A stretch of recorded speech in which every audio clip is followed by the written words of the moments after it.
Hej världen, jag heter Zack the Demon Lord. Hey world, it is I, Zack the Demon Lord, and yet again another YouTube video. So, this video will be the end of the Paganism series and the end of especially the Magic series. Although this one I don't think is as much about magic. But, nonetheless, this is the end. So, what are we going to be going over? We're going to be going over what is often called Eclectic Paganism. So, eclectic, this term being added suggests the idea of freedom of choice. It's very similar to the idea of elect, that word. You're choosing certain bits and pieces for yourself what you want to believe. And so I feel like eclectic paganism, you can think about it like this. The other forms of paganism are Minecraft in survival mode. Minecraft in general is a very creative game where you get to do things, your way. And that's very much what paganism is about. You choose your path. You choose, what practices and all that jazz that you're going to have. However, when you choose a specific route, there will be things like when you do survival, you do have to chop down trees to then make yourself a wooden pickaxe and sword, to then build things, and then to then upgrade your things, and yada yada yada, and you keep going on and on. Whereas eclectic is more like creative mode Minecraft, where there is no base plan and knowledge.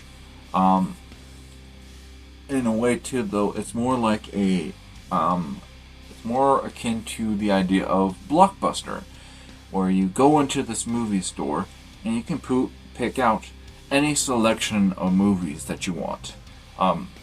What I am getting at is that eclectic paganism is whatever you want it to be.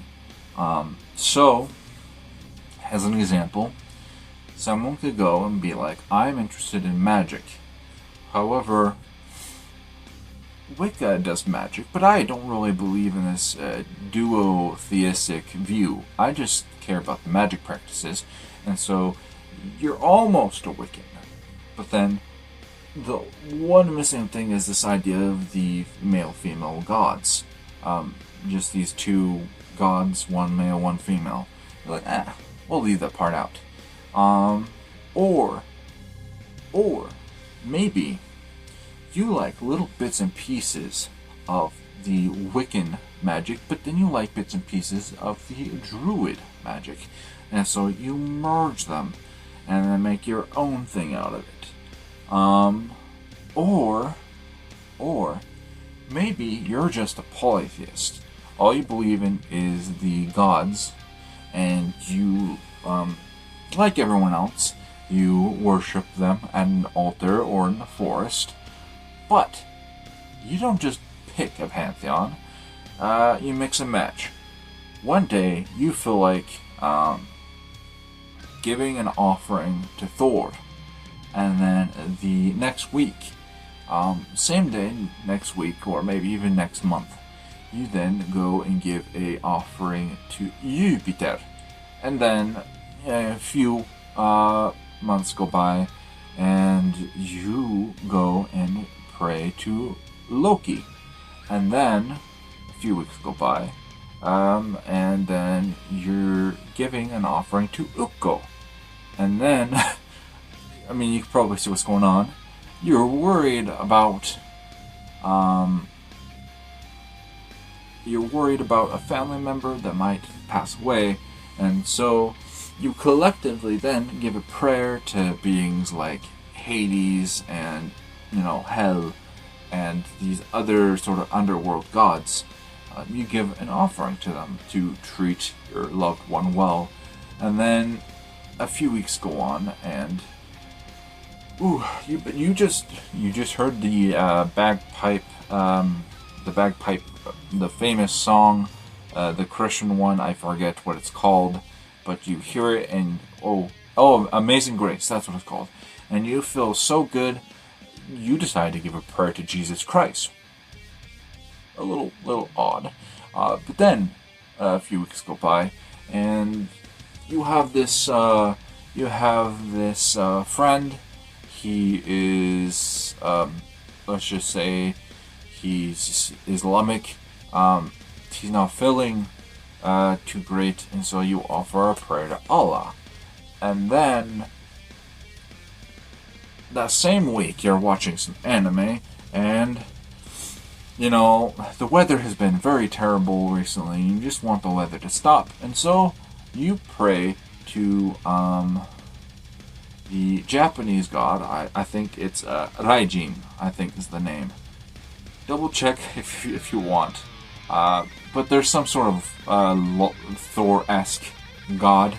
Anyways, the point is, you can believe in the Norse gods, the Roman gods, the Greek gods, the Japanese gods, the Hindu gods, Jesus Christ, all. You can mix it all together. Does it make sense? No. It does not make sense. But you mix it all together, it's like a smorgasbord. And you just, wow, smorgasbord. You just pick and choose everything you want. It's a buffet. You're just doing what you want. That is essentially eclectic paganism. You're just picking and choosing different aspects of paganism that you find interesting, or that you like, or that you believe in, for various reasons, and you just make something out of it. Do I think this is the best way to go? Personally, no. But, you know, who's going to stop them? So, they do what they do, and that's that. I don't know what else to add to this. This is just what eclectic paganism is just, it's a salad bowl. You're mixing up all kinds of things together. It's not that complicated. That's just what it is. I mean, it is complicated because, unlike, and I can understand the very normie, religious person who is a Christian or a Jew or, Muslim being like, what are your practices? How do you even go about this? But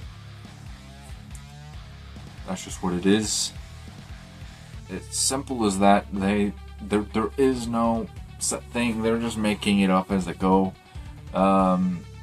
They're free versing, Anyways, that's gonna be that for this video, and we'll see you in the next one. With the next videos I'll be making, before I go back into school mode, where I will disappear from the face of the earth for a while. An idea I had was to show you hair care, sort of what I do, shower wise, and, blow drying my hair.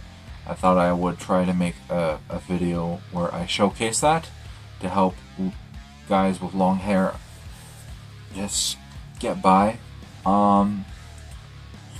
Another thing I was thinking of doing was just talking about making some various foreign language learning videos. I was thinking about making one about things like